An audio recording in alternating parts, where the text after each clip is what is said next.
Hello, and welcome back to the Bad Takes podcast. I don't know if it's going to be an episode continuing, or I'm just going to keep this like a separate kind of interview thing. No, I'll decide. So it's either going to be episode 7 or episode 1 of like one-to-ones, because I kind of want to do one-to-ones more often. But aye, you know, right, before I introduce this man here, I'm just going to get out of the way, you know, like, subscribe, comment, and if you don't want to, look at us, you can listen to it on Spotify. That's all the links will be in the description, and also all your links I'll put in the description, Thank you very much. But without further ado, that's all my stuff, check out, subscribe, boom, that. The main man, Craig Eddy. Play the clap track. Oh, aye, Craig Eddy. No, that's laughing, Jono. I'm not a laughing stock.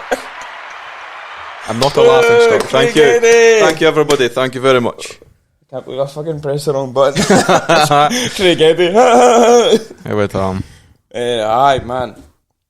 How I don't really know how to introduce you. Like, what is it you do? Well, I've been go-karting for about 10 years. Well, my name is Craig Eddy. I won the X Factor. And so no Britain's Got Talent you in 2018. No, I'm kidding. My name is Craig Eddy, and I won The Voice in 2021. And now, now I'm an independent man, and I'm going to be releasing a lot more. And I'm just here to talk a little bit about that and catch up with my good friend Jono. Yeah, aye. If anyone wants to know, I've not got like good pulling power. I knew him before he won, so I've used that. But using the clout. I appreciate it, man. I appreciate you coming on. I really genuinely. No worries, man. I appreciate you. I'll send the invoice. Aye, too right, man. And shout out to G4 Claims. They letting us use this again. This beautiful studio, man. Right. This is I think it's quite an easy one, If for some reason people who click on this don't know you, then, or if they do know you, they want to know more a bit about you. What made you get interested in singing, man? Like, what was that like? What made you get interested in singing? Well, I've always been in like a sort of musical, sort of orientated family my full life. Like my dad sings, my mum tries to sing, my grandma sang, and I feel like I think it's just sort of. It's just sort of carried over, and it just feels like the right thing for me to do. And I love it, man. And I feel as if I take a lot of inspiration from my dad, not necessarily like sort of like genre wise, but like just like the sort of we share the same passion for music. And I'm just going like full steam ahead with it now. Good man, aye, and helps as well. Like, you've got that natural talent as well. It seems to be, just the voice. I know. Nah, obviously, you've worked hard as well, like, obviously. Well, I think there was always that sort of natural ability there. But I can remember, like, my first memory of like, music was actually when I was like 5 years old. And I was in the shopping centre and I sung Hero by Enrique Inglés. Oh, that's a tune, man. And apparently, I got like a sort of decent sized crowd. It was my mum and granny that sort of said that. So there's probably like 2 people there. How old that song is, man? Must be. It's a banger, though. We're getting old, man. I know. I actually like. There's a lot of like. See, I think we're getting to that age now where like, you kind of feel a wee bit wrong for going out sort of clubbing and stuff. Oh fuck! Or going to like certain like nightclubs and stuff. You start to feel like the old one, and that's a sad feeling, man. Yeah, I mean, I still look about 12, but there's actually like one of the girls that my girlfriend actually works with. Calls me and Shannon mum and dad. So it's like that's when you know that you're getting old. Oh Jesus, I take it she's a wee bit younger. Aye, okay. I think she's like 18, 19, but that's when you know that you're getting old. Anyway, but I look young. I've got like something here. When I shave that, I look about 11. But a wee bridge onto that. When did you realise you could, make a career at this? It was like a moment, or like just something that inspired you. You talked to your dad, but like, was it just something like, you know what, I could try my best to just get something out of this? It was probably when I first started writing music, because I remember my first song took about 10 minutes and it was shit. And I've not even got the recording anymore, but I know it was shit. But then I think like I had a lot of fun while doing it, and I think from then I just sort of I just kept on doing it, and it's like Ed Sheeran actually said it. It's like a sort of muddy tap. So like you keep writing. It's like it starts off as a muddy tap, and then it's eventually running clear water. That's your better songs. It's like the songs start to get a little better. So I just kept on writing to the point where I won a talent show with my own song. What impact your dad was, but you kind of already touched on that a wee bit, unless you want to go into more detail on that. I mean, as I said, it's like it's not necessarily like genre wise that I take a lot of inspiration from my dad, but it's like the sort of the passion that we share from music. And I'm trying to get my dad back into music. Actually, I keep pestering him. I keep saying, let's get back. Like I've got literally with the money, every penny almost that I earned off of the record deal literally went right into the studio. So I've got a full studio sitting there. So he's literally got no fucking excuse. He needs to get in the studio, and I'll even do like some sort of collaboration with him. I think that would be really cool. Father son, man, that'd be class. That could be that could tug on the heartstrings. But I keep asking him to come in, but he keeps playing it off. So I'm hoping that the pressure's on now. That's it. Can Craig's dad. You know what to do. Exactly, and it's free. I'm leaving charging. Exactly. I'm leaving charging him that much. There you go. That much. Go on, mate. You got to pay the bills, eh? And well, this is kind of a whole thing. How much support have you had off your family and like close friends and that? Just for everything, like not just the voice, just the whole journey. Well, I mean, like they've always been extremely supportive, but like in the last year, like since being on The Voice and stuff, I feel as if for me, like mentally, it's been like the roughest sort of challenge in my life.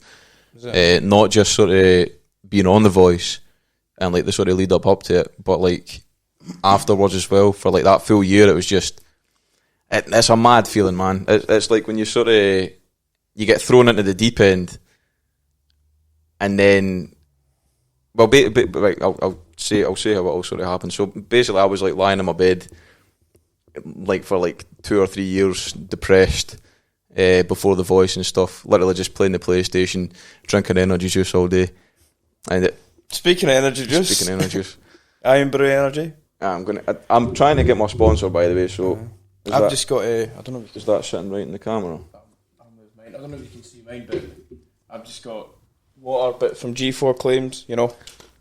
Iron Brew, sponsor me. Now back into the depression. I was lying in my bed, depressed for like for like 2 or 3 years. I'm not laughing at depression. I'm not laughing. He's laughing at mental illness. Everyone, cancel him now. She's like, I'm going to be telling this story, and you're going to be trying not to laugh at the full thing. No. But basically, right. Long story short, I sort of got scouted off The Voice, and it was like it was almost like a big sort of grab machine, like they just fucking grabbed me with the ginger head. Like a ginger head. But it was like a chance, eh?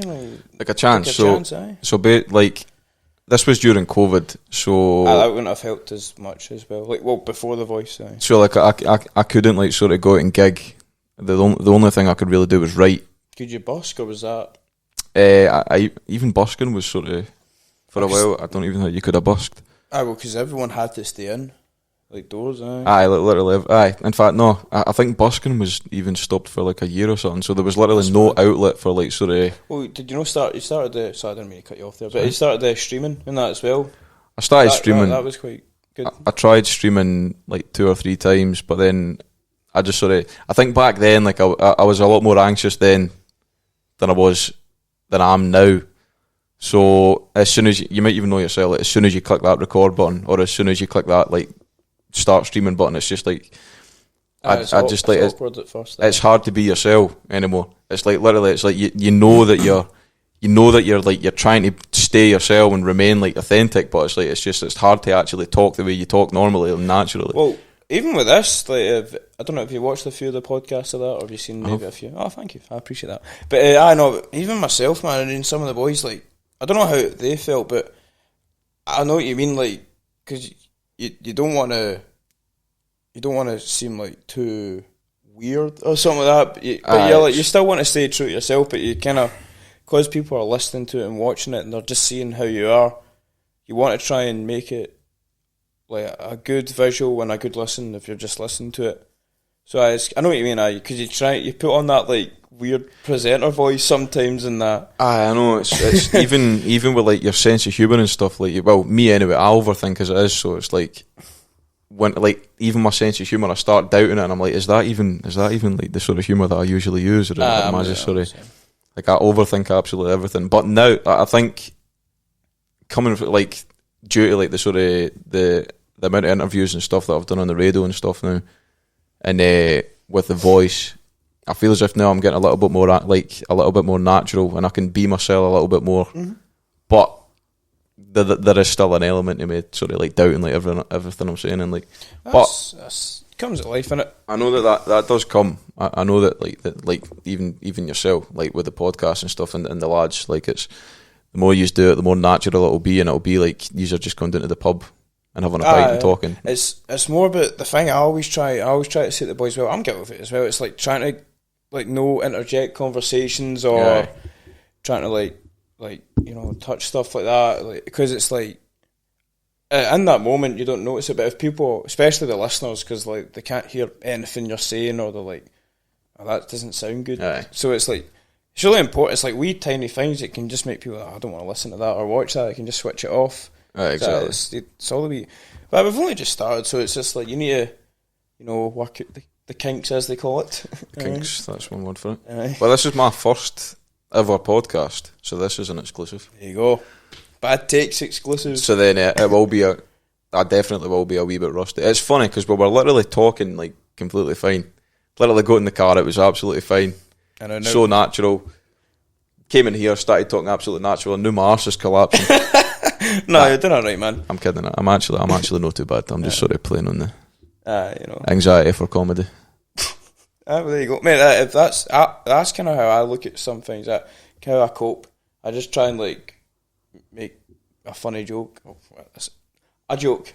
Maybe it will decide if it's funny or no. But well, I'm the same. Like I sort of deal with any awkwardness or any sort of bad sort of stuff with humour, and sometimes it can come across as like sort of insensitive and stuff. Yeah, but that is just my way of sort of dealing with it. Like my mental illnesses and stuff. Like I just joke about it all the time, because I feel as if the moment you start to take it serious, and the moment that you start to be like, oh no, I can't joke about that. Then it's like it's sort of you build it up to be a lot more big of a thing in your own head than it is, and it's the bad days are a lot more worse when you can't joke about it. So obviously it's important to talk about them, but at the same time you need to try and have that glimmer of hope. Be like, you know what? Even if I do have that, I need to try and just look on the bright side of stuff, and that's actually a helpful way to, maybe not depending, but I think that's still a good helpful way to deal with it, because you're like, you're finding something funny out of it and that. Obviously, it's like it obviously differs. Like if you're talking to the therapist and you're just constantly cracking jokes about it, then you're probably told to leave. But I can't help you. Like if it's just in like a conversation where like everyone's sort of going well and stuff, and it's just that I feel as if for me personally anyway, like sort of like the comedy, using comedy around it and stuff is definitely the way. That's the way what forward. I think this is a nice, comfortable situation for you. It's good. This is couch. This is the first time I've actually sat on this couch, because I always do my on that wee table there. So I'm kind of glad it's a nice wee 1-to-1. It does feel a lot more comfortable. Feels like you're just in someone's house, just chilling and that. Just chilling with lights and ring lights and a Nintendo 64 and 2 cameras. This is exactly how it feels. Yeah, all the time. Just ignore the cameras, ignore the big massive mic in your face and the headphones. Just drone it out. Yeah. I'll go on it. Not go too much, because I know obviously that's in the past, but that's the whole. People might know you for like, what was it like going on The Voice, and also why The Voice? Why not the other X Factor and Britain's Got Talent and all that jazz? Well, I mean, it was the maddest experience in my life. I mean, it's weird because there's like not like it's not exactly the most common thing to sort of go on a talent show and then actually like win it and stuff. So it's to this day I'm still sort of processing that. Like it's so.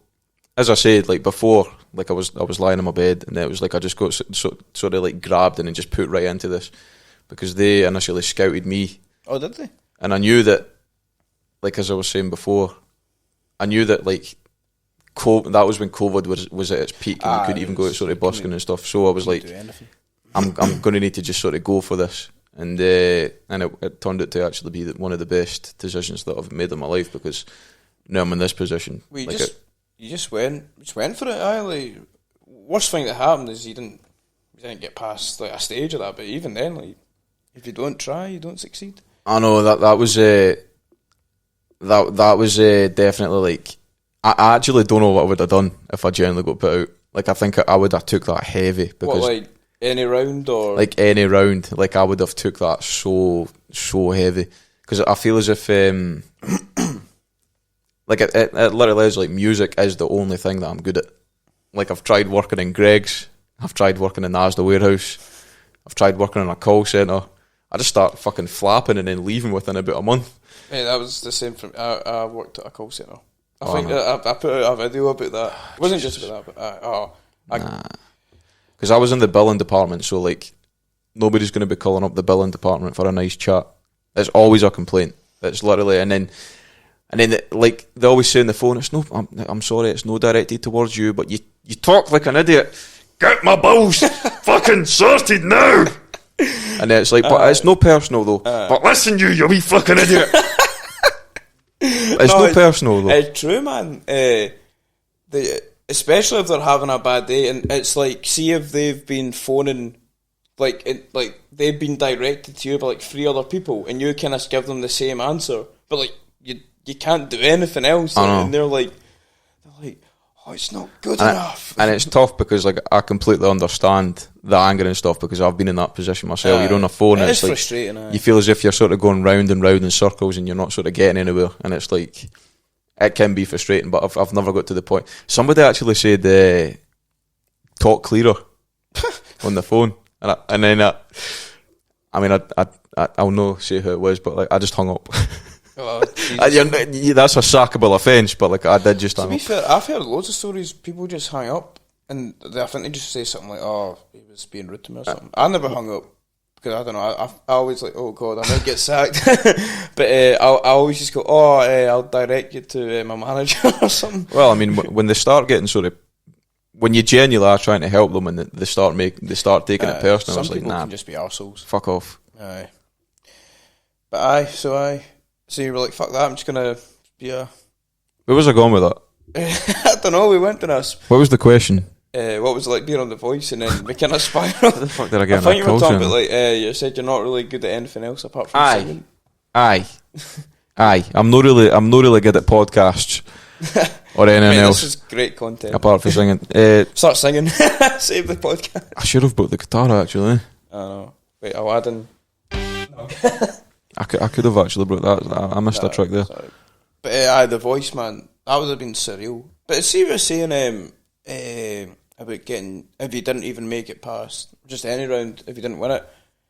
Well, mate, I knew you were going to win it. See, it's like, no, generally, I knew how good you were, and see, once I saw it, and then I saw other people, I was like, there's definitely a chance you can win it. Like, and a lot of my family and that were saying, and that as well, they're like, what's the word? Some chanter. I mean, throughout the full competition, like, I did not know what was going to happen. I mean, I went through, like, as I've said before, I never even thought that we'd get like a turn at the blind, and then through that full competition, I was just lacking. I lacked all the confidence until the final. Actually, did you? I completely, like, you wouldn't really notice it. Like, I kept on saying to my mate, like, I was like, nah, this is me. I'm out this round. This is where they draw the curtain. And then I got through that, and then everybody was acting so confident, and I feel as if I was the only person that wasn't confident. It was the weird, like, everyone was like, so like, I was saying about the battle, and I was like, oh, I've got the battle coming up, and they were like, oh, so what song are you singing in the semi-final? And I'm like, I'm leaving through the battle yet, so let's just take a back pedal here. But it wasn't until the final where, like, I did start to sort of build that confidence. Yeah, I think even before you sung it, I think as soon as you said, I'm going to sing my own song, I think that was pretty much, like, that was a guarantee. Unless you somehow fucked up the words. I think you were pretty much, like, that was you guaranteed. I mean, even if I did fuck up the words, I could have got away with it because it's my own song, but... and you could be like, oh, I freestyled that. Exactly. That's no one ever done that. Like, I didn't even think about that as well. I was like, that's a ballsy move, man. What made you think of doing that, actually? I've not even wrote that down, actually. That was thinking of that. Well, I sort of, because obviously you, like, if you do win it, you get the record deal prize with Polydor. So before, so that they can sort of fast track stuff, so that if you do happen to win it, you send them over like an email with like just some of your MP3s, some of the songs that you've been writing in the past, like a little bit of an insight to yourself, how you sort of work in music and stuff. And one of these songs was actually the MP3 of "Come Waste My Time," and then they got back and says that song is fucking. That's a good fucking song. And I was like, I said to them, has anybody ever sung an original song in The Voice? And they were like, nah. And I was like, can I? And instantly they were like, nah, that's... Or did they say no at first? They were like, that would not be fair. And then the manager that I would have been going on to after The Voice, he was like, no, I think that'll be a really cool thing to do, and it'll be a really good idea. So I think he actually really pushed for it. And I got the choice. They came back and they gave me a choice to sort of choose between. What song? It was another cover song. It was "Stop" by Sam Smith. No. It was another cover song anyway, or "Come Waste My Time." They gave me the choice, and instantly I was just like, my song. That's class. Because I mean, fair play to them for pushing that as well. Eh? I know, because that was a risk. That was a risk for them. Like as well, like they did not know how that was going to go, but I knew, I did feel I felt really confident in that song. And as I said before, like I wrote that song 18 months before The Voice. Did you? But I just did not want to release it because I knew if I released it before The Voice, I'd be releasing it to like nobody. I'd be releasing it to like you, my mum, my dad. Like it'd be like literally. There'd be like 10 people probably listening to it, and I don't think it would have got the recognition that it sort of deserved. Well, did it not get top 10 in the charts for a brief moment? For like Apple and that? And yeah, I think on the night it shot right up to the number 1 in the iTunes charts, and I thought somebody just photoshopped it and sent me. I was like, what the fuck? And then I think the week after it got to number 8 on the the official Big Top 40. Which is just... That's class, man. I mean, that's a mad thing. Like, that was the time where Justin Bieber's Hold On, Without You by Kid Laroi, like I got above them, and that was... that's really mad looking. No one else looking can back on that. Say that. I know, that is mad. I'm gonna fire that on my CV. I got a top 10 for... I beat Justin Bieber in the charts for like a week, and then I fucking disappeared again off the charts. For that week, I was on top of the world. for that week. But then I think that's the sort of tough part. Like afterwards, like sort of, see, like you reach sort of like number 8 in the charts, and then the next week it's like you're not in it, and it's like, oh. Well, that's just. It's brought back the nerve. It's like that's when the come down sort of starts, and it's like, that can get a bit intense. But still, it was a good foundation. Yeah. Oh, it was brilliant. I mean, I would, if you asked me again to like go in The Voice, I'd like if I wasn't on it, but if you asked me again to sort of go on it, I would 100% I'd do it again. It's just mad, man. I was in work. I think it was for your first one, and then I saw it the final. I was in my work, like my old work, and I was just watching. I was like, "That's my fucking pal on the telly, man. That's mental." I was total cheering in the staff room, and some folk were looking at me like, "You all right?" And I was like, "It's my pal. We won." That is mad for him. Well, I mean, for me, like I've now whenever I'm drunk, I watch the YouTube videos, and that's when it sort of sinks in because I'm just sitting there like, oh, it's me. That's when I feel as if when I'm sober, it's like I don't know if it's like an ADHD thing or I don't know, but I don't really take it in as much when I'm sort of sober. But see, when I'm drunk and I'm a bit more like sort of like relaxed, it's like I just look and I'm like, he's a good guy. That guy, yeah. That guy, he's good. He's going places. not a dry eye in the house. That's class, man. I want to just so we touch on what was it like just being like Anne Marie and that, and just singing in front of them as well. Firstly, like strangely, I don't know why. It might have been the anxiety medication that I was taking, but like on the blind edition, I thought I'd be like a lot more nervous than I was. I feel as if like my brain's quite weird that way. Like even see for the simplest of stuff, like talking on the phone or going into a shop or communicating in like a sort of group of people, my arse collapses. But then see when I need to sort of rise to the moment, like going on the voice or stuff pressure. like that, that's just completely. I'm just fine. That's what the you know, like though, if you heard the thing, it's like a coal. If you put pressure on a coal, it either crumbles or it turns into a diamond. Aye. So like enough pressure, like Aye. You were either going to like just fucking fall on your arse, or you just rose, and obviously you rose. Aye, exactly. Like that's the mad thing. It was like every time, like every stage, I was like, I was just waiting on my arse collapsing, or I was waiting on me hitting a bum note, or waiting on like a voice crack, but it never. Aye, it all went perfect. Aye. It went. Pardon you. Pardon me. It went. That was. It's that Iron Brew, man. That burp was in. What do you call it? Was in thingy with Iron Brew. I don't know what I'm trying to say. I don't know. That burp was endorsed by Iron Aye, Brew. that was what I was trying to say. So if you want a burp like Craig Eddy by Iron Brew Energize. Is that what it's called? Energy. Energy, aye. Get that right. Sorry. Shame. Aye.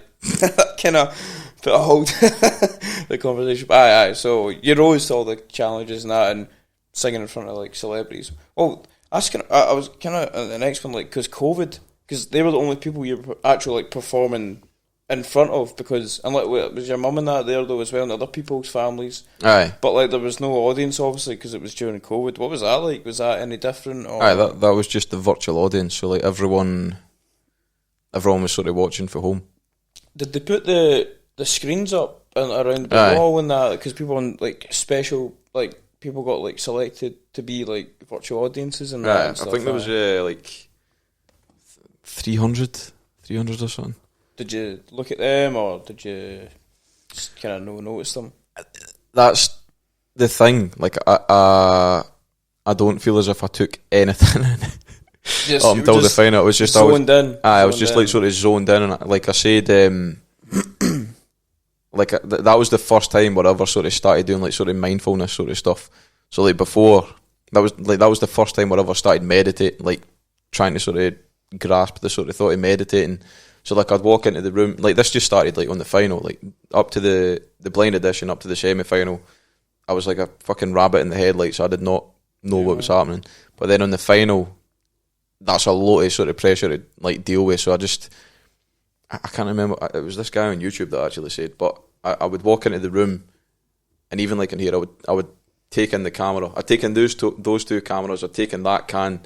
I'd taken the table, and I see when you sort of like take in like all your surroundings, it sort of puts you in the moment a lot more, and you're focusing more on the moment than the pressure that comes with it. So like that's the sort of that's what really helped me get through the sort of final and stuff. Where was I going with that? It was the COVID thing, and it was just it was only the 4 judges, some people, and then the virtual. Aye. But you said you just zoned in.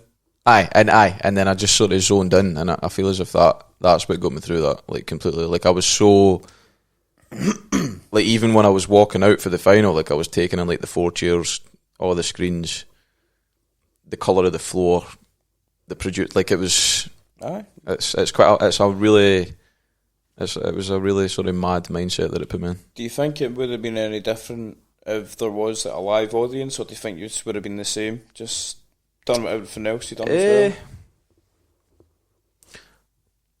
I don't know, because again, it's like with audiences and stuff, like I sort of feed off their energy. I was going to so like I almost rely on like having a good audience in front of me, because I feel as if I went out and the audience was just dead, I'd probably just go into myself, and then I would just probably crumble. But if I go out and the audience is like, I know that they're up for it, and they're like they're cheering and stuff, and I can feel that energy, then I would then I sort of take off of that, and that's when I could maybe like climb up the scaffolding and take my tops off and and just like start like sort of running about the stage and that. But it would be a bit weird if you were to sort of start taking your top off and running about and crowd surfing to like a crowd that's just not even paying attention. That's when accidents happen. Yeah, health and safety. But no, I think they would have probably fed off you, man. I think they would have fed off you, would have fed off them. Like, I think they would have started as soon as they heard, what is it, when you start going, no, people love that for some reason. That was all last minute sort of improvised. Like it was a flex. I'm pretty sure I'd done that in like one rehearsal, and then I just sort of went with it. I don't know why. It was they love that total, like, when you just, it's just pure soul. You're not even singing anything, you're just going.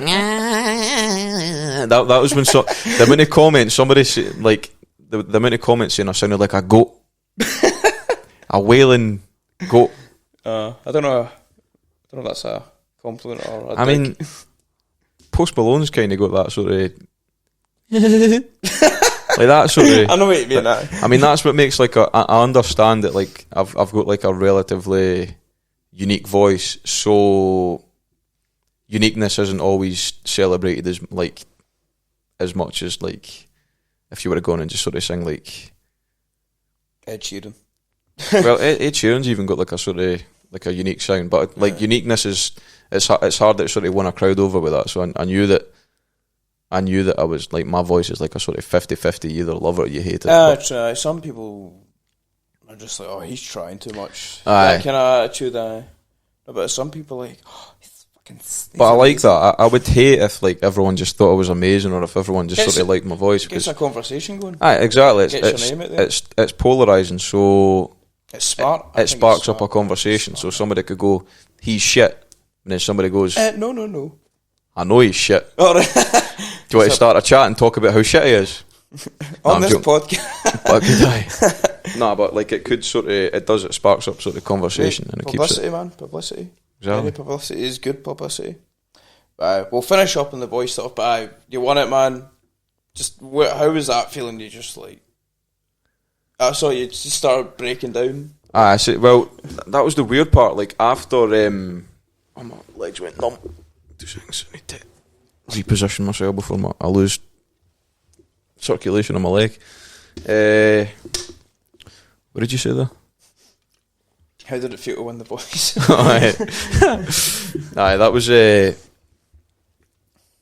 That was a mad feeling, because I feel as if I sort of I never actually had too much of a reaction. Like it's like I feel as if you sort of, when something happens and you can't really believe it, it's like you just sort of, the emotions just it was weird. How do I explain it? I never went numb. It was just overwhelmed to the point where I never really felt too much emotions until I went up to the dressing room with like the coaches and stuff. That's when it really sunk in. But on the TV and stuff, I put my face in my hands, because I was like, is this real life? This is or is this just fantasy? This is caught in a landslide. No, that was the maddest part. I know, man. I don't know what I would do, man. If I won something like that, I don't really know if you know until you actually do it. I know it sounds like a cliche, but like, you know what I mean? Like, it's like you don't know what it's like until. Oh, exactly. Like I thought I would, like 2 years ago, if you were to say that I would even go like actually be able to just get on it, and do a blind audition, I would say no chance, absolutely no chance. And then I thought I would have had a completely different reaction to when I won it than what I actually did. So I feel as if, even if you were to say like you would even get past a blind audition stage to me like 2 years ago, then I would not believe you at all. And I feel as if that's almost changed my perception on life, if we want to get philosophical here, because it's like it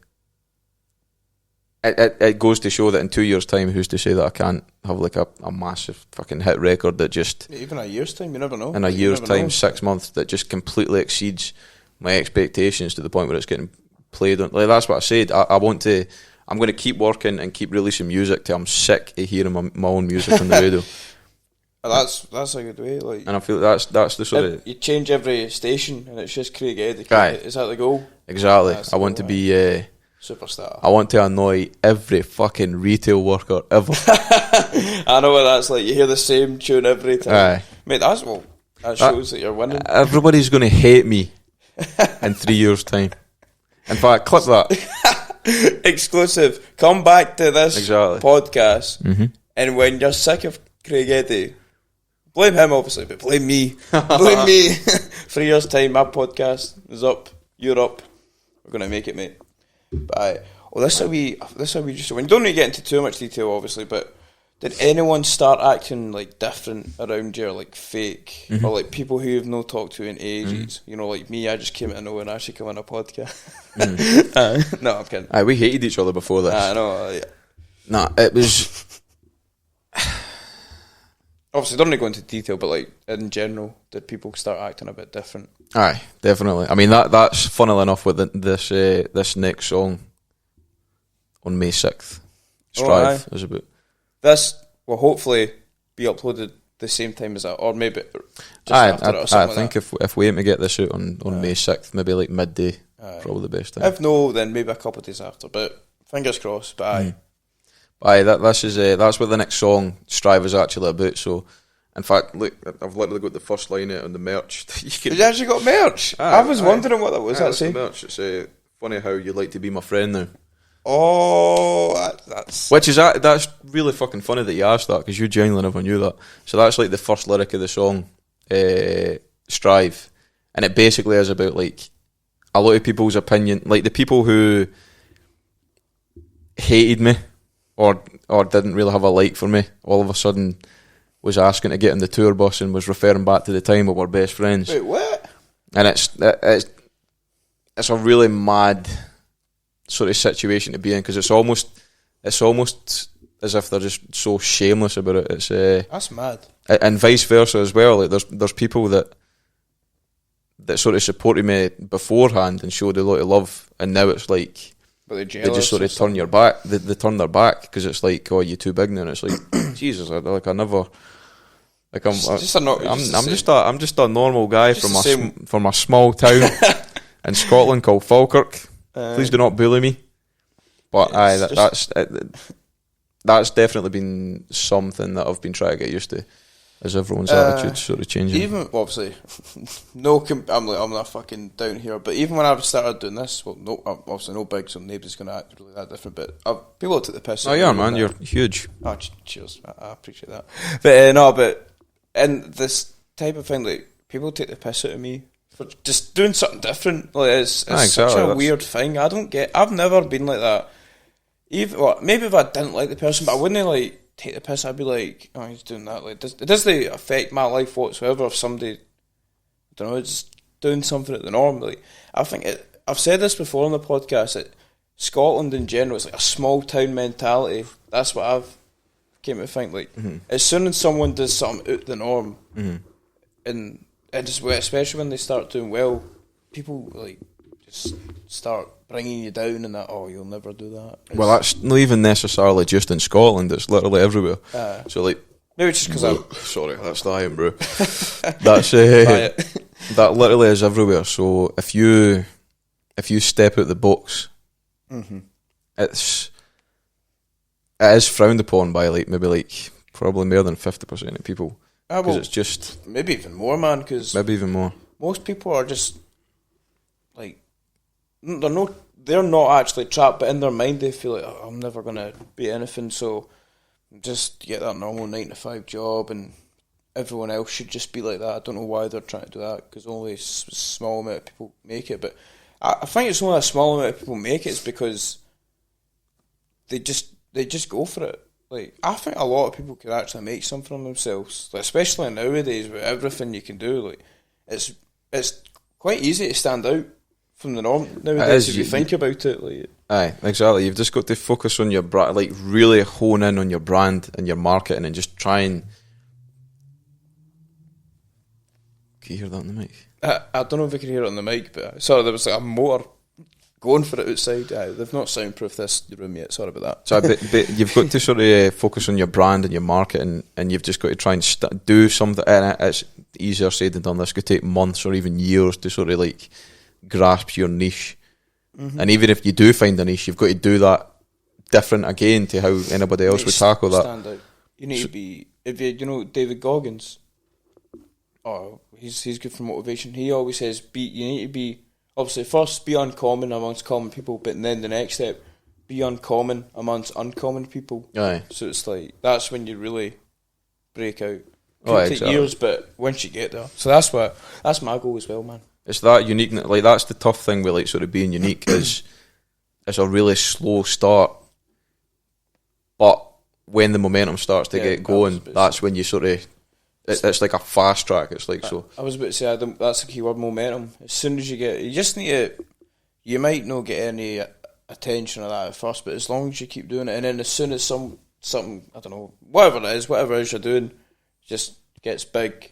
And then people start checking out your other stuff and that, and then boom, that's you. Aye, that's the funny part. Like before, like see, if you're doing something that's relatively unique, then you feel crazy until everyone else starts to believe it and get on it as well. So it's like it's hard to sort of push past that. So that's why I think it's important to have that foundation and that support behind you before you're even anywhere. So like see when you're getting your feet off the ground, having that support to just keep sort of conforming to you that you're getting somewhere and conforming to you that what you're doing is good, that's extremely beneficial and it's a must if you're sort of... See, as long all you need is that small circle of like genuine people in your life, then that's all you need, man. That's what I've said is I keep my circle so small because I feel as if not all the time, but the bigger the circle is, the more chance there is going to be like sort of trust issues and snakes. That's snakes. That's a symbol of something. Mm-hmm. We'll not get into much, but no, but that. Well, you probably noticed as well. But see, when we all left school and that, you notice all the big like group of pals. But now you see like 6 years later, or 7 years, whenever we left school, hardly anyone talks to each other in school or that, or like their groups are small because it's like no one. So once you actually start, you're just in life, and then you actually find out people's true colours and stuff like that. Oh, 100%. That's what I've always said as well. Like, don't like in school and stuff. There's like these sort of like groups. Like you get like you get like the sort of kids, the popular, the in-betweeners, and the sort of, like that's a load of bullshit. That's just stuff that lasts up until you've left high school. You've left high school, and then just everyone's on the exact same level. Like as soon as you sort of leave school, so just do not focus on that, or do not think that you're part of that group for the rest of your life because it's just that's a load of shit. Yeah, accurate. There's only a handful of people I still actually from school I could say are genuine pals to me. Well, I was like an in-betweener. I was the same, man. Like I wasn't I was just sort of just bang in the middle. Like I was the quiet one in the sort of relatively popular group. I was even in the popular groups. Well, no, I wouldn't even say the popular, but I just sort of. I know what you mean. I was like the sort of quiet one, but like I spoke to everyone. Everyone was kind of side with me, and stuff like that. Maybe I'd get the piss took out of me, but I think everyone got the piss took out of them in school and that. Oh, really, definitely. Even you never done like anything like this when you were in, or you were doing YouTube. I tried to do YouTube, but I got put off, man, because I just got the piss ripped at me, man. I was like, I guess that's not me then. That's the tough part, and see the funny thing is, back then, like how many years ago would that be? I was trying to do stuff like 2011 to 2013ish. Right. So I was like a wee boy, man, pretty much. My voice hadn't broke and that.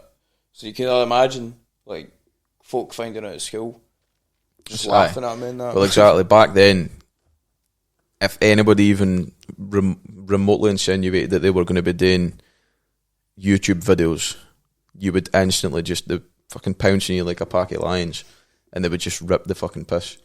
But I feel as if nowadays everyone wants to be a YouTuber or TikToker. Everybody wants to be a YouTuber. Like, everybody wants to be a boxer. Everybody wants to. Mate, it's mental. Like, and I think that's class because you do get to sort of get that insight. Like, see even podcasts and stuff like that. I fucking love just sitting watching podcasts because I feel as if, like, so if somebody's doing like a 10-minute interview, it's easy to sort of put on a front and it's easy to sort of. But this it breaks it down and you can just. I don't know. It's a weird way to describe it. I know what you're getting on. It's relaxing, I think, and it's like you actually. It's relatable as well. Some podcasts are a wee bit different, but the most thing it's like you're getting to kind of find out more about the person. You're like, I think like that. Like, you think the same as people in that, and you're like, I thought I was the only one who thought like that and stuff. It's great. I like podcasts. That's why I want to start doing one. All right, they're really podcasts are so beneficial for both the podcaster and the people who listen, because I feel as if you're going on and you're talking about sort of like really, really deep subjects, like even like you've made a YouTube video talking about like your mental health and stuff. Just how I was feeling in life. If you go on and if you have a podcast and dedicate it to talking about mental health, even for like a full episode, it's like a lot of the time, because like I've been watching podcasts or I've been watching interviews, and somebody mentions like a symptom they've had that's sort of spiraling from their sort of mental illness, whether that's like anxiety, depression, ADHD, absolutely anything, and you're like, holy shit, I thought that was just me that felt that. Like I thought that was so unique that nobody else would feel like that. I thought this was something. Do you scratch your balls there? I was trying to not do it because it was going to be on you. Sorry, censor that. Well,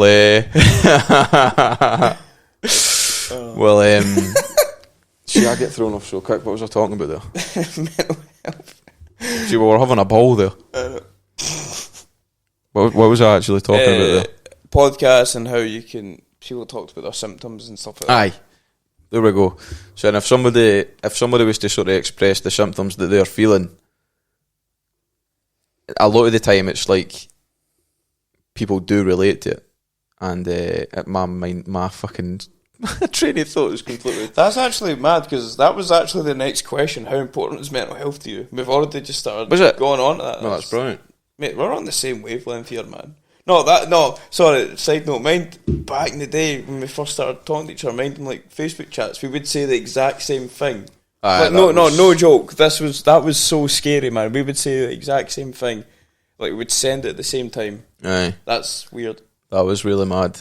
I mind it, it was always at like 3 o'clock in the morning. We were always like, up in the morning, man. Everybody was just sleeping. Or getting back in like night suit and that. Aye. And me and you were just talking shite.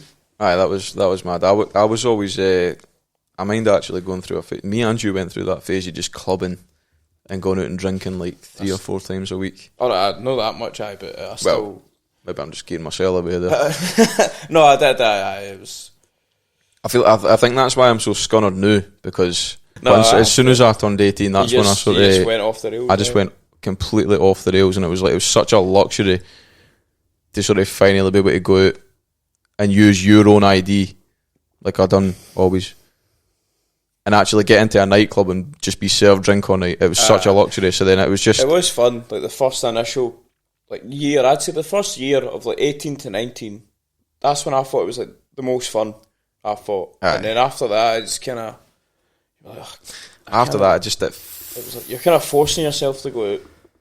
It just... Drinking that much just fucks your mental health, and it sort of... The amount of brain cells I've probably killed by Same. Literally just in my teen years up to like when I was like 22. But like, see, I feel as if definitely I still love a drink. But I fucking hell. Before I was literally getting in there and downing like 6 Jaeger bombs. Venoms. And I got like a wee bit drunk and I was completely fine in the morning. Absolutely no hangover. Whereas now, oh mate, I could drink 4 Budweisers and I wake up in the morning and I feel like I'm dying. And I've got the fear. I think that's just the wear and tear, man. It definitely is. I've definitely I probably lived like 30 years, like in like 10, like the amount I was drinking. Because you see that video I made about why I need to stop drinking. It wasn't the thing, that's me, I'm going to go cold turkey. I think it was just more the fact that like I need to stop. I need to stop ripping the arse at it. That type thing, because I'm like, I'm fucking 24 now, man. I can't be doing this shit all the time. I think the older you get, the less you can, well, the less I can handle it anyway. Like the hangovers. I get like 2-week hangovers now. 2 weeks? 2 weeks. Well, it depends how much I sort of drunk, but if I take it too far one night, I can for 2 weeks I can actually feel that. Well, no, for the first like 3 or 4 days, I'm literally I feel like I'm bedbound.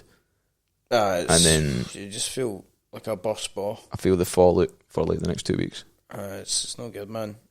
I think, see, when you actually go on a night out, I think the best ones, it's like when it's all your group of pals and you're just having a good time.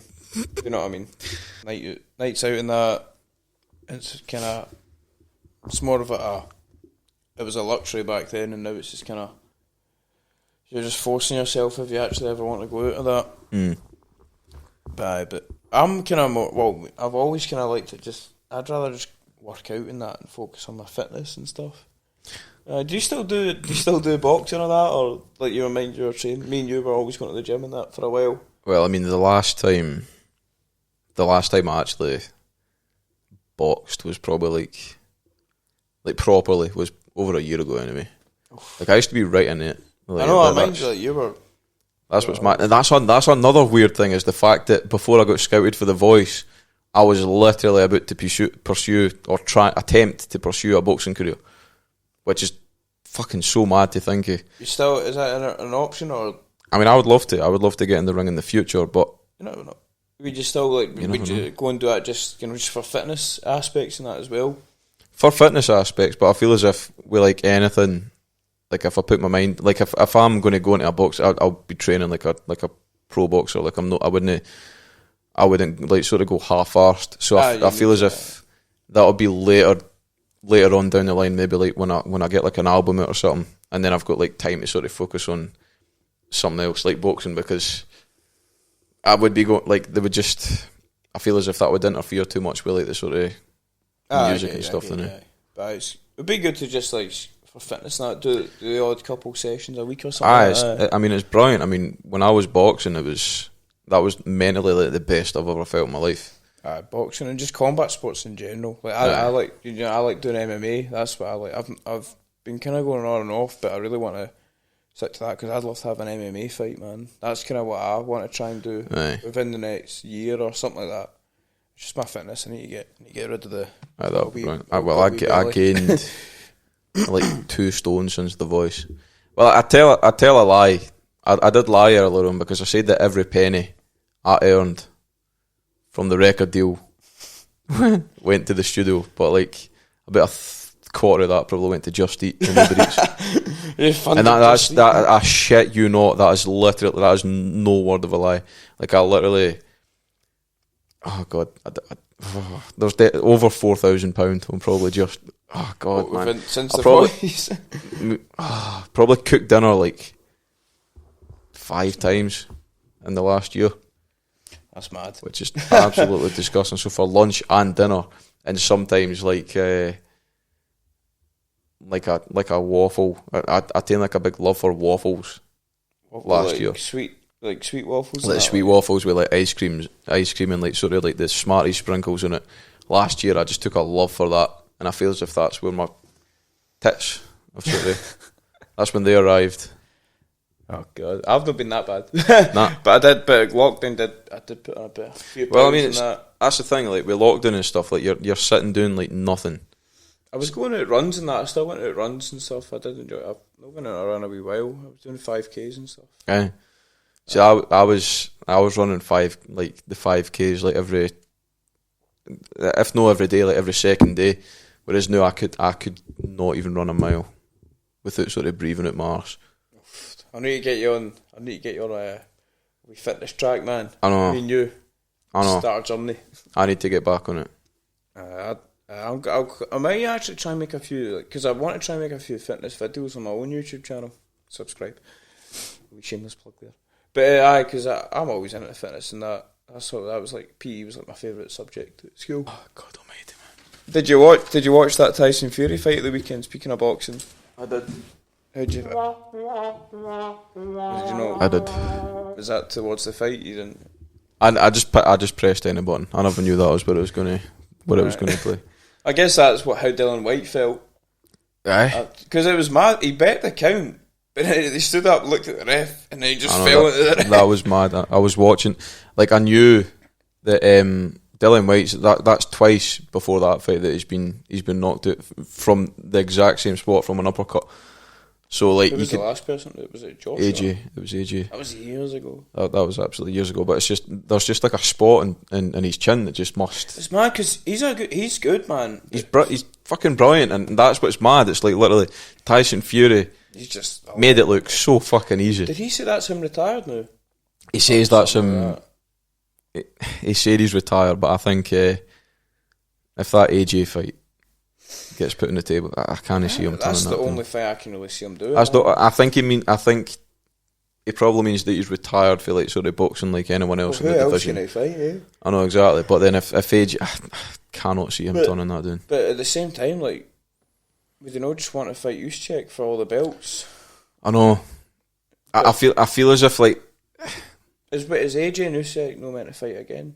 Aye, but like because everything that's happening, you know, I think it's been sort of prolonged. But I think as far like a build up wise, Tyson Fury and AJ would be fucking so fucking fun to watch. The press conferences and just the whole build up that would be so entertaining. But it started out with Wilder as well, because Wilder and Joshua were meant to fight, but that never happened. And then Fury and Wilder were like, "Fuck it, we'll do it 3 times." I know. They were quite good fights. I enjoyed those fights. They were brilliant. I've never been more nervous, like sort of watching fights in my life. That first one was mental, man. He was out like. Aye, he actually looked at God and God gave him a hand. Aye, that was absolutely ridiculous. I mind because I was watching that, and he was completely fucking outboxing for the full fight, and I was like, "There's no fucking chance, man. That's just happened." Well, that's just and then he just fucking rose up, and then he won that round. Really, if you think about it, like, yeah. I got him one that was absolutely ridiculous. But every time I watch Tyson Fury fight, I'm the same. Like, see, like watching any sort of fighter that I'm fucking really passionate about and that I'm a big fan of. It's like the nerves that I feel as if I'm his fucking wife. Like the nerves I feel before watching the fights is just. There's not really any fighter I'm like that passionate about. I'm trying to think. Maybe back in the day, like. I kind of liked Conor McGregor in like UFC, but now he's kind of a prick nowadays, isn't he? Like, it's a weird one. He's definitely making it relatively hard to sort of. Yeah. No, I just watch it I just want to see a good fight. I mind the KSI Logan Paul fights, man. I actually got really passionate about that because I grew up watching KSI. I know that was. I never ever thought that I'd sort of be grabbed by that, but it's like literally. I remember watching. KSI's first videos, it was like the FIFA Race to Division 2004 like trailer breakdowns, and it was like I've been subscribed to like KSI since I had like I think it was like 20,000, 30,000 subscribers on YouTube. I think I found him a wee bit later. I think it was past 100 odd K in that. I think that's when it was like the top 5 goals of the week in that, and just Race Division 1. Like it was so funny, man. Like I was actually greeting at some of his videos. It was brilliant. Like that's when it's like stuff like that. Like see, like the sort of influencer boxing and stuff. It's like because like with YouTube and stuff like that. That's what's the sort of mad thing nowadays. Is like you're not just sort of. Like it's not like being a fan of somebody on the TV where you don't really get that sort of insight and that connection to their life, but you literally their whole life was whole life. It was like daily uploads for like fucking years, and you actually you do start to feel like you get to know them, and then when you see them in a boxing ring, it's like shit. Like you start like shaking in that. It's mad. I know. It's for some reason I think if they lose, you lose. Which like, doesn't make any really sense. It's weird. Like I think that's one of the things where like I get a lot more nervous watching other people do stuff that I know that's like the outcome's like out of my reach other than if I was to do it myself. Because you can't control the outcome. Aye. So it's like you're like. Aye. That's what I feel like with football when I watch Rangers. I'm just sitting there like. It's mad that like sports in general like can make you get so emotional when nothing's actually happening to you. I know. That's the beauty of it, innit? That's mad. But this is just a random one. Well, not random, but like away from that. Talking about like obviously your next song and that, but like, what's your next album all about? Like that is that kind of. I'm still writing that. I definitely have enough for an album, but it's just a matter of choosing the right songs. I feel I want to make sure that I'm 100% sure that whatever 12 songs I put on an album are the best songs that I could have created, because I just know for a fact that it could probably get to the day where it's like I release it and I'm like, fuck, I should have put that song on. Fuck, no, I didn't really like that one as much. or fuck, I should have switched it. Like I just want to make sure that I'm 100% before I release an album. But I think I'm gonna keep carrying on with like the singles. So I've got Strive coming out May 6th, and I'm releasing in June after my Voice guest performance. I'm releasing shortly after that. So I'm just sort of, it's almost like releasing. So that'll be like maybe 8 songs this year, I would imagine. That's good, consistent. But it's releasing them like in sort of like drip feeding, so that it's like, I'm not just sort of releasing like an album with like 12 songs in it, and then I've got nothing to sort of work on for like the rest of that time. So if I'm releasing singles and then an EP, it's like it allows me to sort of just keep the ball rolling and keep my name in the sort of. I get you. It keeps people on their toes. Like you're not just giving it all at once. You're, as you said, drip feeding it. So it's a kind of deep one. How far do you want this, and how far do you think you can take this? Like goals wise, like so. What's like your 10-year plan? I always like to ask quite a good question. I'd say like, where do you see yourself in 10 years with this? 10-year plan is, well, I've always said that as long as I've got like a minimum of like just like an average wage, like even like £1,000, £1,200 a month. Like by doing this? By doing it no longer becomes about the money, and I'm just focusing more on sort of, because for me, I feel as if what sort of gets me and what will get me through sort of life is those headline shows with people. I know that the people have paid to come and see me, and like that feeling is just like stepping out on the stage, and you can see that everyone's sort of excited to be there, and they're singing the songs back to you. That'd be quite cool. That is literally what I live for.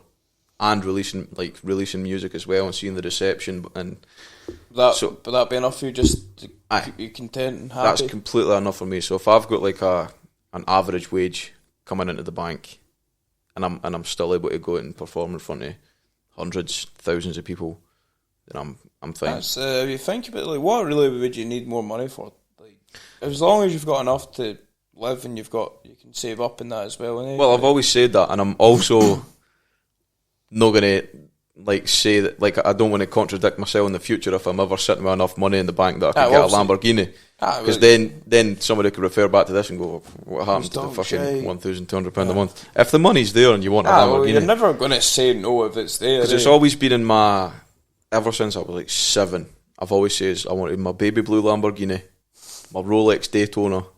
Since you were 7? Since I was 7. Manifest it. And my guard dog, my protection dog, German Shepherd. Those 3 things are literally just... Is that like... I'm fine. Off the tick? Obviously I would want a house, because it would be quite weird sitting with a baby blue Lamborghini, a German Shepherd and a Rolex in no house, just sleeping in a fucking Lamborghini. The guard dog? Aye, that's... So on the leash attached to like the wind mirror.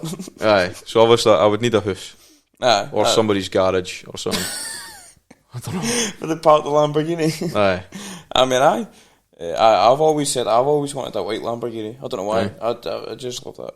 It's weird. It's like it's childhood sort of dreams are weird. Like they just sort of stick, and you don't know why you want it, but it's just look cool. Even if I saved up enough money to get a baby blue Lamborghini and sold it a week later, I've still had my baby blue Lamborghini. Just get some pictures with you. Aye, just get some pictures with me and the guard dog and the Rolex, and I'm fine.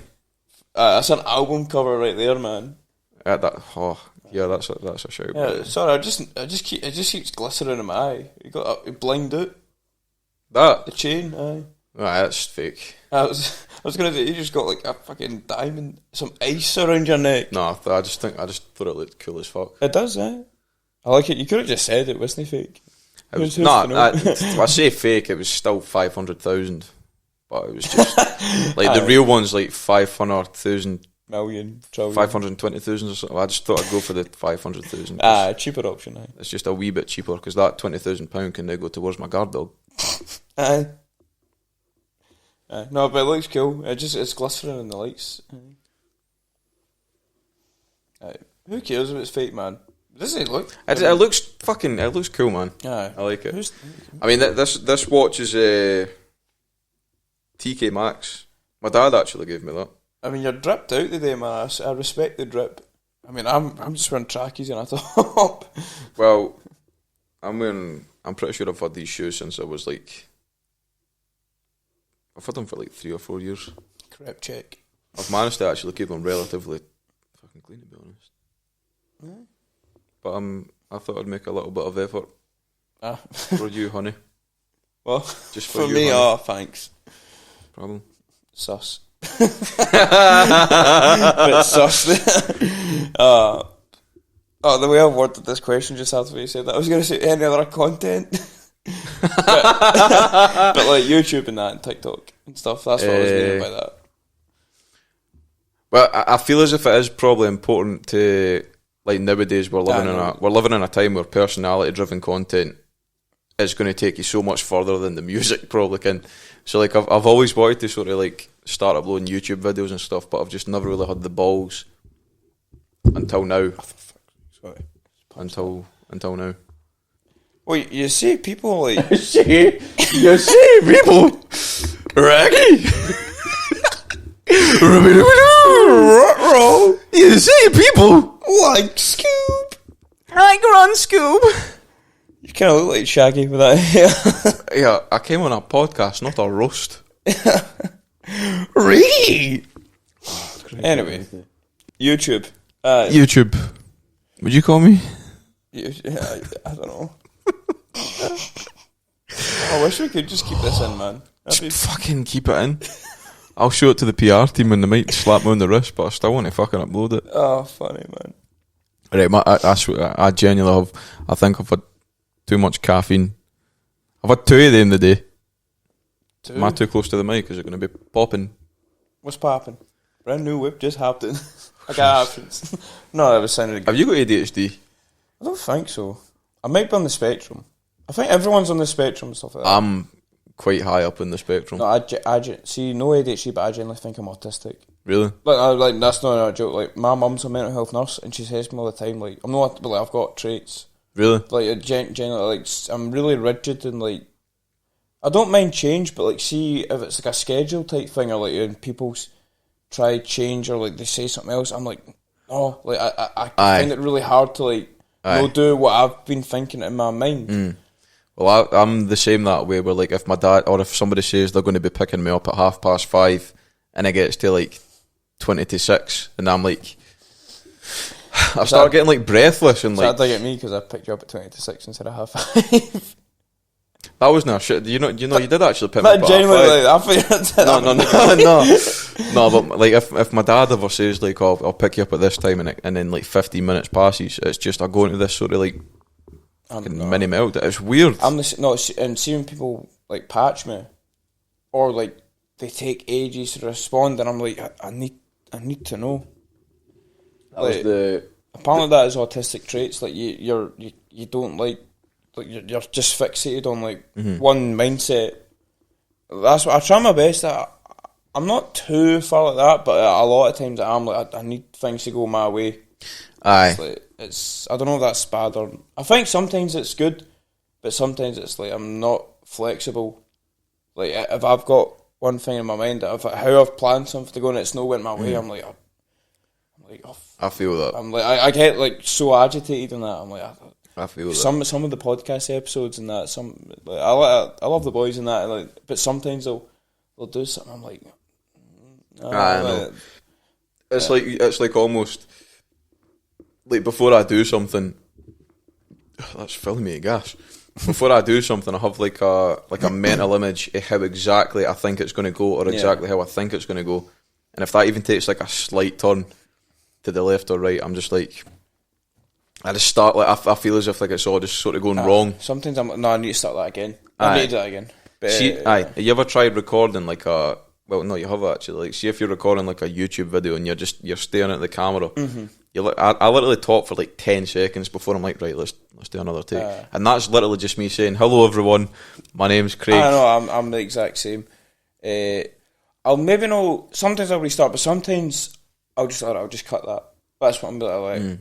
Like there's loads of like I don't think I've saved them, but like, I might just mind like if on my webcam and that I'll be looking and I'm like, hi, blah blah blah, and I'm like, it's when I take a pause and I'm like, oh fuck, and I'm like I can't like, but I like this.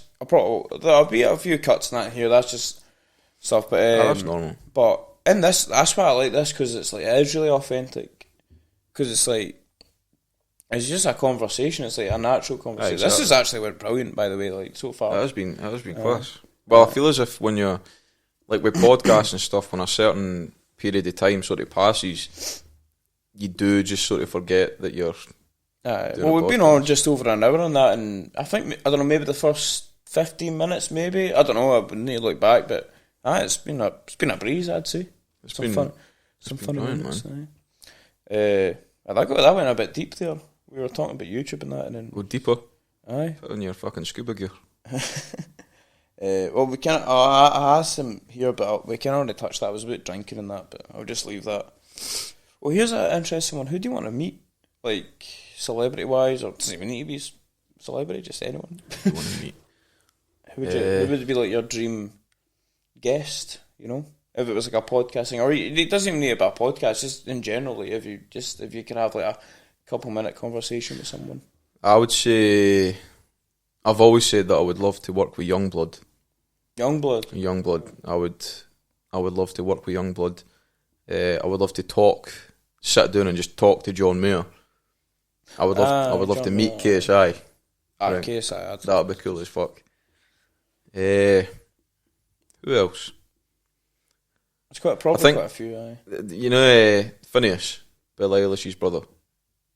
No, I don't think. Well, he's like a producer, and it was like, I'd just love to pick his break, because obviously that's what I'm a producer. Sort of. Does he produce her songs? He produces most of our songs, and I would just love to pick his brain. So I think, but I've been trying to get I mind after I won The Voice, like on all the interviews and stuff, like I was just waiting for everyone to ask, like, who do you want to collaborate with, and I was just like, Youngblood. Because I'm going to try and get there. I will try. If nah, he might watch this. He might fucking watch. Well, I'm almost at 50 subscribers. It could be one of the 50. Yeah. You never know. That's the mad thing, because like I went through, like I never went through my followers until like 2 or 3 months ago, and the amount of people that are verified and that I'm like, holy shit, that follow me. It's like, it's just weird, man. That's a fucking weird feeling. There's only one person that's verified that follows me. That's you. That's mad. That fucking How do you even get verified on Insta? Is it just a certain amount of followers or something? I was just strategic and I applied for it. Oh, do you apply? Yeah, I applied. You go into the settings and then you can just sort of apply for it there. But I literally applied like as soon as I got off stage after winning. Good timing, eh? Like, how many are you on? About 30 odd, 40,000, something like that? 28. Alright, I was backing up. 28,000, I think. After this, after this, 50 more. Maybe 28,001. Or 27,000. 26,000. It just keeps going down. I would love to. I'd love to meet KSI. I'd love to meet Kanye West. I think he would be like. It would be cool. So interesting. I feel as if. It would be really cool. Have you seen his documentary that was on Netflix? I've actually no, but I've seen the first episode and I saw a wee bit of the setting. Like, it was just from the start. Like, his mindset is just like his self-belief, man. Like, he just kept, like, he would get knocked back from people in that record companies, and he always, because he started off producing beats and that and selling it to rappers, but he's like, I want to be a rapper as well and produce. And he just said, I want to be the greatest artist of all time. Like, I mean, that's obviously debatable, but like, certainly in the conversation, like, with everything he's done, he's worth like $6 billion. That's his net worth. That is mental. That's where you need to sort of, like, that's something that I've sort of experienced where my confidence relied on other people's validation. So I feel as if that's where you need to sort of build the confidence. You need to find that shit, like, fucking internally, and that's what will sort of help you get past the rejection and stuff. Because if you're relying on other people's sort of validation and stuff, the second you get rejected, you're like, oh fuck, I must be shit. No, I'm guilty of that. I'm a wee bit better. Really bad for that. I'm a wee bit better nowadays. Like, I'm just like, you know what do I think? But I still, I do. It does feel good when someone if you've worked really hard on something and someone says good, but it's just, you just need to kind of take stuff like that on the chin. But you know what, I don't mind. Like, see people criticise, but like they've actually, they're giving you advice as well. It's like constructive criticism. But see if someone just says, oh, that's shit, you're like, well, fuck you then. That's just a hater, I think. Like, it is like, but see if someone is actually genuine, like, you know what, like, I'm not too keen on that, but maybe if you done this, like, I think that's someone who's actually trying to, like, they're actually helping you. I think I like that. 100%. Because my pal's like, he's watched this and some of my YouTube videos and that, and he's like, oh, he was like, oh, good you done it, but like maybe try to do this. Like, he's actually giving me good advice, but some people just went, they either just laughed or just said, what the fuck are you doing that for? That's what we were touching on earlier on that and stuff. I've had my fair share of hate comments, but the worst one was somebody saying that they hoped that I died in a house fire. What? I know. Was that on like one of the voice like things or something, or that was on my YouTube channel. Was it like a recent upload or something? No, this was like 9 months ago. I never deleted it. I just left it there because I feel as if you delete that, then it's sort of... That's mad. That's a bit... but that's the thing. I prepared myself for that. So like anybody, like anyone in my position would know that, like, they've probably experienced that themselves. And I knew before even like sort of going on The Voice and stuff, or even going on TV. Yeah, you're gonna get. You are gonna get that. But I think there's a line from people calling you shite. You die in a house fire. That's a bit mad. It's not very constructive, but it's probably just a troll. But still, I definitely feel as if like at first it's a bit like, oh yeah, Jesus Christ, but then I feel as if I've had the worst. True. So anything after that is like. But I think, see if someone's actually went out of their way to just comment anything that's hate, like the fact that you must live rent free in there, right, man? Well, I mean, anybody that sort of comments that sort of shit is they're obviously not happy in their own life. Aye, like if anybody's sort of happy with the way their life's going, you're not even going to consider leaving like a hate comment. I don't think I've ever left. I barely comment on YouTube about that as it is, unless it's like maybe it's like a pal or something, like someone I know, something like that, or it's something that actually like genuine. But I just can't be arsed typing a comment in the first place. But I've never really felt the need. I mean, if someone finds a comment from like years ago when I was like a teenager, then fair play. But I've never really done that. Like, I remember like 7 or 8 years ago. In fact, that was probably longer than that. When I was trying to build like a FIFA channel, I was trying to. That's what I tried. I used to leave comments, literally just saying, "Great video, man! Come check out mine." It was just a copy and pasted comment that I probably. That's what everyone done, man. I think I got a few subscribers doing that. I probably copy and pasted that on like over 1,000 videos. Anyway. Well, did Mr. Beast do that with Logan Paul? Did he not say something like, oh, did he not comment on Logan Paul's videos all the time, asking him to subscribe to his channel?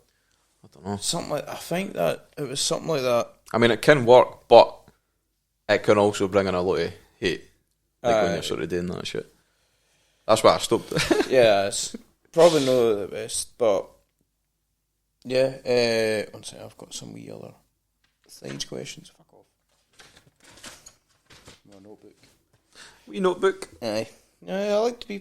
I think I've actually started writing. I think that's good to prepare and stuff, and because I could have had stuff on my phone, but I don't know. I think it's better that because I've actually that's work. I've wrote that down and stuff, and I've actually started writing doing this thing called like have you ever heard of gratitude? Aye, the gratitude journal. Aye, I've started doing that stuff. Like, what am I grateful for in my life? I've not been doing it every day. Like, I've sometimes I've forgot, but I've tried to do stuff like that, and just keeping track of like just stuff like that. You know, just I think I've started meditating as well. I've been doing like 10 minutes. Works. I still I feel as if that's like a never-ending sort of. You're never going to master meditating completely. I feel as if that's something that you just sort of especially you work on for the rest of your life. Especially because think about it, like I'd say since maybe our teen or even just before our teen years, like we've been just been consuming so much distraction from technology, and social media has been Like, it's going to be hard to get that out of your brain. Oh, definitely. Like, It's hard to sort of not rely on having a phone on your, like, fucking hell. Can you imagine, like, if we got told, right, phones are banned? Can you imagine how fucking everybody would react to that? Be like, oh, what? I feel as it, like, I definitely think that in the future I might just, I don't know, I'd maybe get like a Nokia brick or... Because like obviously you still need to contact people and stuff like that. But I was telling you in the motor, I've put my phone on Do Not Disturb, and some apps I've just completely turned off the notification.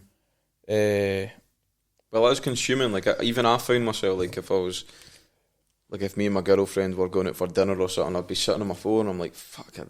And then, like, 5 minutes, you're engrossed in it, and then, like, 5 minutes passes, and then she's sitting there, like... It's not just that, it's like, and then you'll get, like, a message or a notification will pop up, you'll click on that in a different app, and then you start swiping and that, and then you're just distracted and that. It's just, you get so engrossed. Like, I've set myself a rule now that when I wake up in the morning, I allow myself to wake up for at least half an hour before I go on the phone. I'm bad for that, man.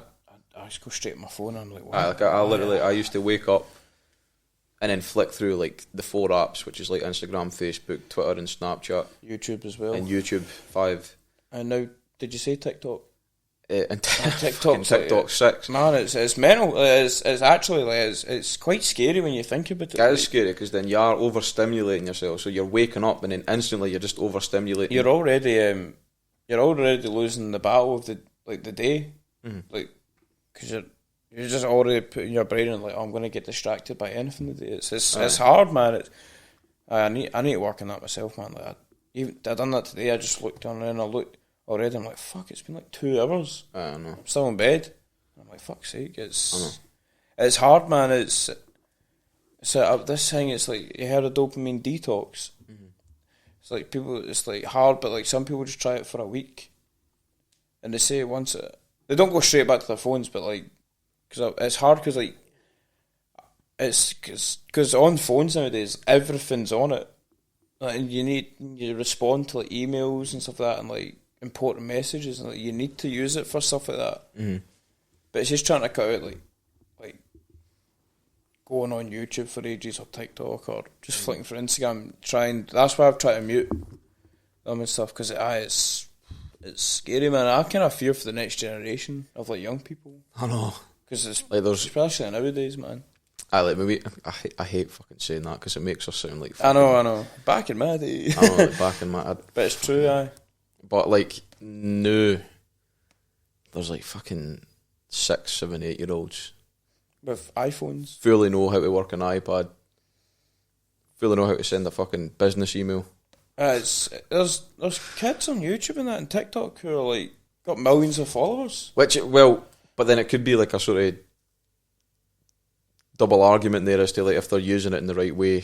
But then at the end of the day, you're fucking 8. It's like you didn't exactly expect an 8-year-old to start playing football, going on my bike and that. I did have a GameCube though. That was like my technology. The GameCube and the PS2 and that. I had the PlayStation 1, the PlayStation 2. I mind I used to sit and I must have completed Simpsons Hit and Run like. Oh, what a game, by the way. What a game. Literally like completed it and then just went right back on it again. And it just kept on completing it. I think that was the only game I had for like a month. And then I ended up getting Crash Bandicoot. I didn't play it too much. Crash Bandicoot? I have played it, but I didn't play that too much growing up. Well, but it was the Sonic games, man. I loved all the Sonic games. Like, I thought they were like, that wasn't like Sonic Heroes on the PlayStation 2 was a fucking class one for me. Sonic Adventure Battles 2. Mind the Shadow, the Hedgehog game. When they had guns in that. That was brilliant. That was on so the good. Xbox 360. That was fucking brilliant. It was was on PS2 as well. PS2, probably was on maybe 360 as well. But I like Sonic was like one of my favourite games growing up. Mario and that as well and stuff. You ever played Rayman?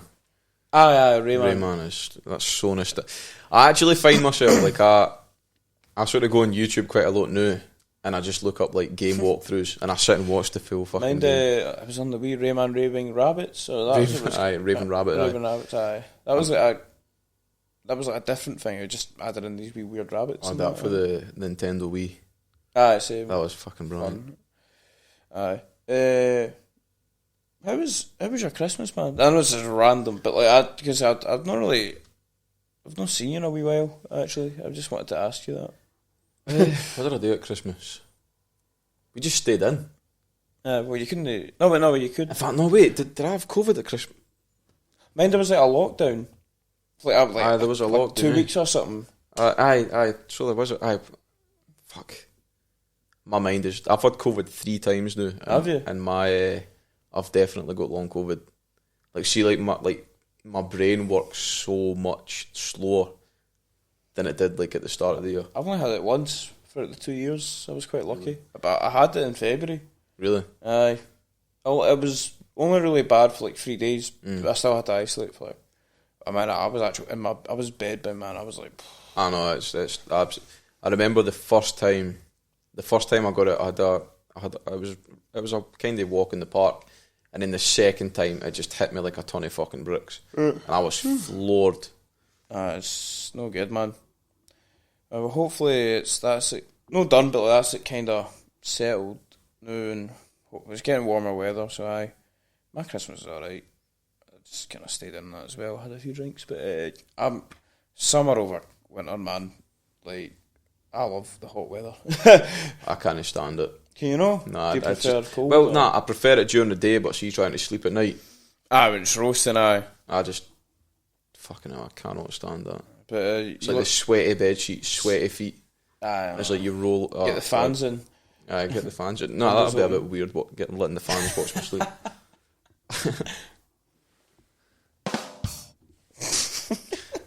What other sounds are on that?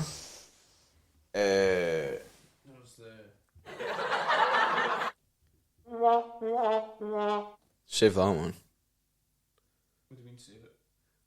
In fact, you could probably. Can you edit in the sounds afterwards? No, it's like happening in real time. Alright, we could have used that. That's why I need a producer. Maybe I should have brought one of my pals or something to sit on the table with the soundboard and then just time it. That would be quite cool. Although it probably. Can you imagine somebody sitting there and they're just like constantly fucking pressing it? Alright, I said before, I need a Jamie. You know the Joe Rogan podcast. I need a Jamie, man. Like that's. That would be class. Because I need an editor, man. See, when I start making pure money, I'm going to pay an editor. Because Jesus, it's.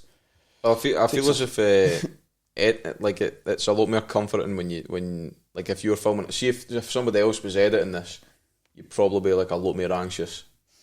Because. But I guess maybe initially, but see, maybe after you've had them for a while and they kind of know what you want. After you've, I know what you mean though. Like having that full sort of editorial control is probably.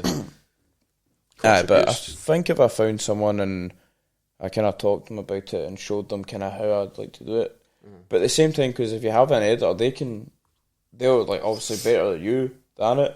So it just depends. But I'm a wee bit away from that, but. But I know I'm not necessarily. We'll see how this goes. I can be your editor. You good at editing? I've edited all my music videos and stuff. Is it you that edited some?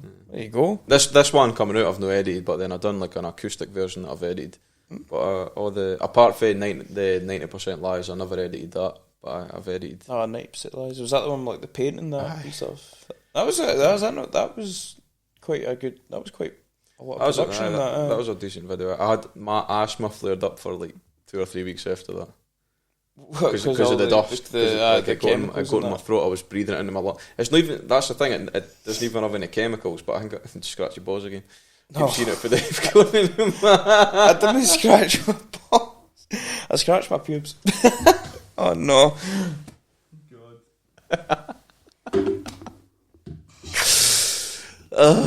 I need to stop drawing attention to it because I keep forgetting that I actually do have a camera focused right on me.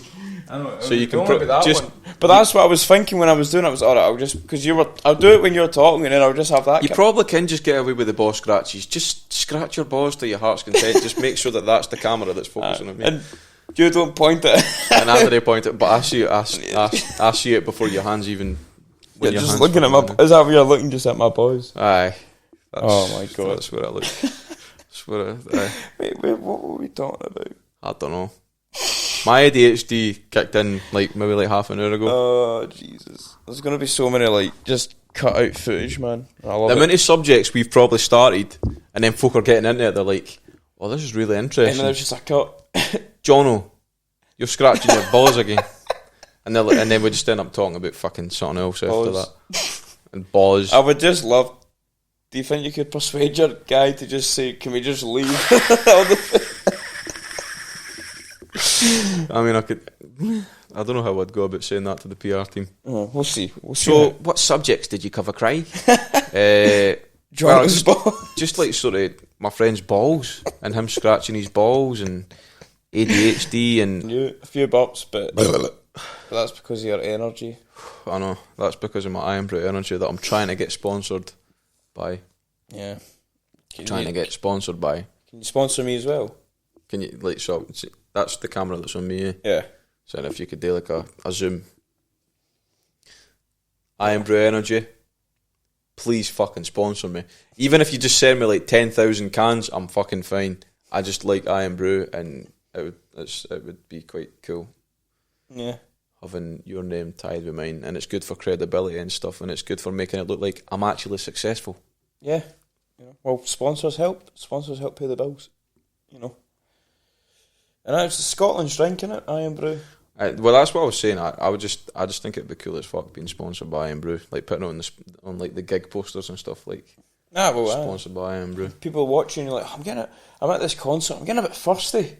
Oh, fucking how fucking cool would that be? Just handing out Iron Brew through a t-shirt cannon. Blasting Iron Brew cans at folk. Through a slingshot. Right, everybody. Get a can. Sorry, Granny.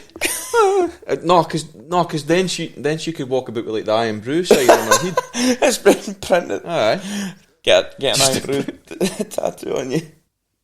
Oh, Jesus. I would get an Iron Brew tattoo. In fact, wait, Right, I've got an idea, okay. Right? Rock, paper, scissors, right? Best of three. If you win, I get the Iron Brew logo tattooed on me. Right. And I can. What have you win? If I win, if I win, I'm not getting an Iron Brew tattoo. Think of something else. What do you want? I don't know. What do you want me to do? I don't know. I'll write a song. No, I don't know. Fuck it, I get none. Right, shake on it. If I win, you need to get. If you win, I need to get an Iron Brew. Whereabouts are you going to get? You get to choose. Oh, okay. Right, okay. Part for the face. Yeah, okay. I wasn't going to say the face. Or the neck. No face or neck. There's no room on the neck. Okay. Best. Do you do rock? It's 1, 2, 3, go. Do you not say rock, paper, well, scissors? rock, paper, scissors. Bam, bam. It's after the it's the fourth one. Okay, yes, sir, right. let's Okay, go. this is an intense battle, right? Rock, paper, scissors, shoot. Shoot, even. Sure. Rock, paper, scissors, shoot. Oh, fuck. 2 out of 3, alright. Rock, paper, scissors, shoot. Rock, paper, scissors, shoot. Rock, paper, scissors, shoot. Oh, fuck. Oh, for fuck's sake, man. I lost. Fuck it, I'm getting an Iron Brew tattoo. Sponsor me, please. Alright, that was point. You just want to show you could beat me at rock, paper, scissors. You beat me at fucking Mario Kart, and then you beat me at rock, paper, scissors, man. I did actually want to get an Iron Brew tattoo, but maybe next time. You were just trying. Were you trying to throw? Were you trying to throw there with just the rock? I was trying to throw it. I was actually trying to anticipate you. I was trying to lose, but I'm just too fucking good. Just too good, man. This is a wee. We've got a wee quick segment. It was actually Johnny who was on it. Yeah, introduced us. I think it's called Get in the Bin. I don't know if you watched the last. It's like think of something that you just you don't like. You know, in Family Guy when Peter was like, "You know what really grinds my gears," that type of thing. And it's like, what would you like? Just love to throw in the bin, like permanently, like it never appears again. Like something that you don't like. I said coleslaw. I don't like coleslaw. I think that goes in the bin. Olives. Olives? Olives and tomatoes. Well, you've thrown both of them in the bin? I'm throwing fucking both of them. Get 2 bins. I don't like I don't know if I've ever had an olive, but I don't like tomatoes. It's the two things that literally I feel like I'll spew when I eat them. It's but then the ironic thing is I love tomato sauce. I'd like tomato. I literally have tomato sauce with everything. I have tomato sauce with my Nando's. There you go. That's probably the part that the PR team will tell me to remove. Everything else, is fine. Just tomato sauce. No, that's not going to fly, mate. Nah. I get the piss ripped at me for having tomato sauce with my Nando's. I'd throw them in the bin and all. I don't really have that much distaste for olives, but tomatoes can get the fuck. I'm just really hoping that I've not been kicking that or... No, I mean, we could hear on the thing, it doesn't sound too bad. I was kind of moving this about sometimes, but I don't think that's... I should have actually sat a bit closer, because... Well, that's why... wait, no, the camera might not be on me. Oh, I need to stretch my leg. I'm genuinely, I've lost the circulation in my leg. Just sinking in. Wait, I'll go check if that's... still...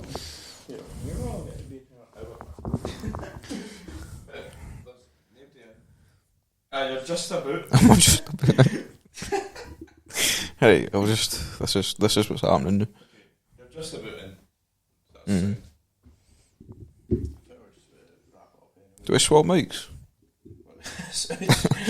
do you want to sit here? Do you want to be the main man? No, it's alright, man. This is your show this week. No, it's your show. I know it's my show in general, but like this episode's about you. Yeah, but you can't be a cameraman. How long do you think you could talk to yourself for? I don't know. I was thinking that. I was like, could I do a podcast by myself? Has anybody ever done a podcast themselves? I think so, but I think it's like maybe shorter ones. Aye. You know, I'm just going to leave this wee bit in. You know, this is just us talking. Aye. Aye. I just had to readjust myself before my right leg falls off. Aye. I've not really got much else to ask you, man. I appreciate you coming on. It's rude. Aye. Well, let's talk about. I just don't want to stop. You just want to keep going. I just want to keep going. This is the first time this is the longest I've ever lasted on a podcast. It's the only podcast you've ever done. Aye, this is the only podcast I've done. My mind's been fucking in the gutter for the past 45 minutes. I focused on I lost my attention earlier on. I was focusing on the reflection of that fire. Aye. I got carried away. It's just a really comfy room, man.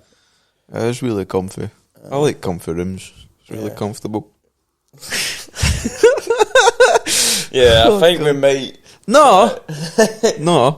I'm quite bad for. Wait, how long have we got this room booked for? We're over the limit, I think. Are we over the limit? It's meant to only be like an hour. Is there bouncers? No, I've got the keys, to be fair. Until there's people coming in at 9:30. Or there'll probably be maybe before that. Right, so... I'm kind of... That's all the questions I had, man. Unless you want to talk about anything else. Let's talk about... What's your favourite kind of dog? I don't know, Are you a dog man? I'm a dog man, I prefer them to cats. I like cats. I've got a cat. My girlfriend has a cat.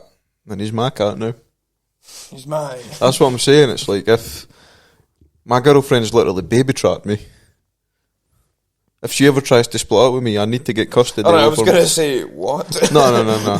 If she ever breaks up with me, kitten I'll need to get custody over my baby boy. I think take her to court for the cat. I will. I'll put him in a wee suit and stuff. Get him a wee bow tie. Wee bow tie? Aye. I'm not really a big fan of cats. I don't know.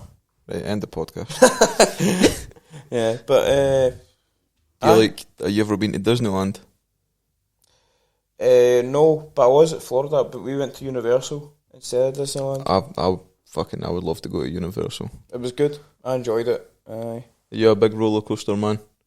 Aye. I like a roller coaster, aye. There's some though I probably wouldn't go on, like, there's some ones I'm like, no. But I do. Fear-wise?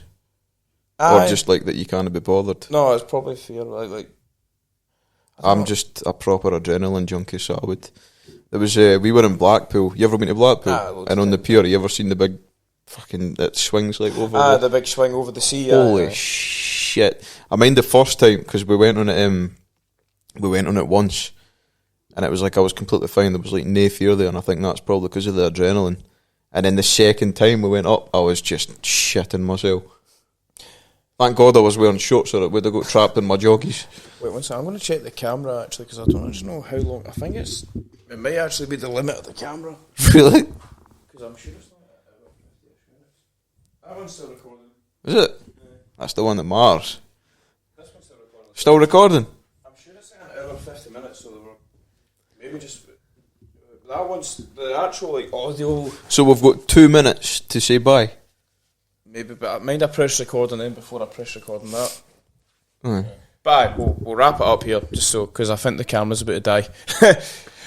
Bye. Thanks for coming on, man. I really appreciate it. You look like you're ready to fall asleep. No, I'm fucking. I'm just getting started. Aye.